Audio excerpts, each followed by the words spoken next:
Electronics in action. We must behold the things we see.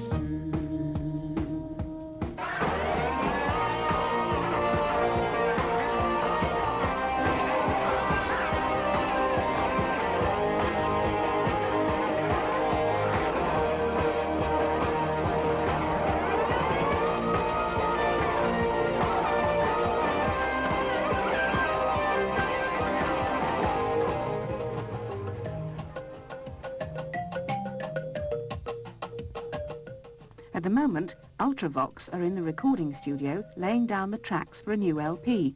Can you stick a bit of sort of room sound on this tune?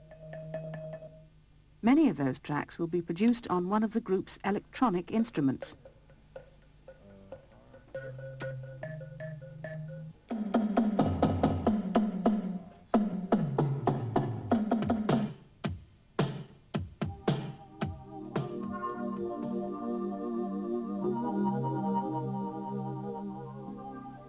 Can you give us 4 in there, kid?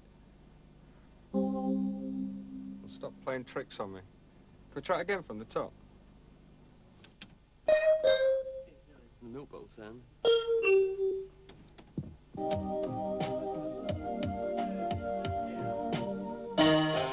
Ultravox have been using synthesizers for some time. This synthesizer here is like one of the first synthesizers that was commercially available. I mean, it's quite an old one, but we still use them. They're very basic synthesizers. It's an analog synthesizer. It was developed by Dr. Robert Moog quite a few years ago. The problem with these things is this is the type of synthesizer we had when I joined the band at first, and when you play sort of hot, sweaty clubs, the things we got to tune all the time. It's basically a 3 oscillator synthesizer, so you can actually switch off one of the voices, one of the oscillators, and get a very thin sound, very normal, basic sound.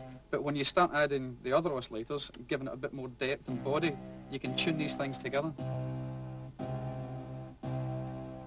You hear it tuning into itself there.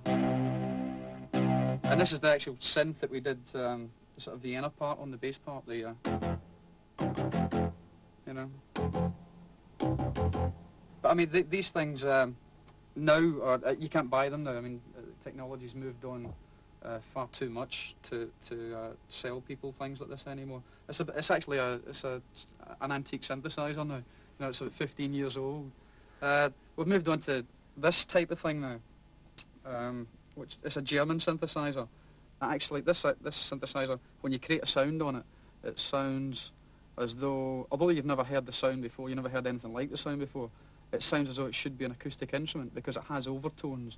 It's got 2,000 waveforms in it, so the actual waveforms can change when you play the sound, like a normal instrument would. And when you play one note on a piano, there's so many overtones and so many waves and forms inside that sound that this does the same type of thing, except you're making totally inhuman noises from it. Now what we've got in this this thing today, in this synthesizer, is me. I mean, that's me going ah.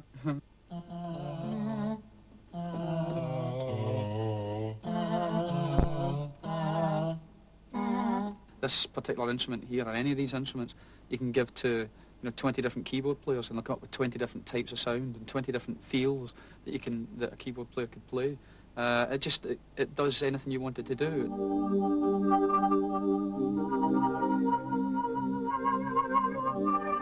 I mean, once you've actually written a song, then you've got to decide what type of sound you want to use to put this, the best way to put the song across.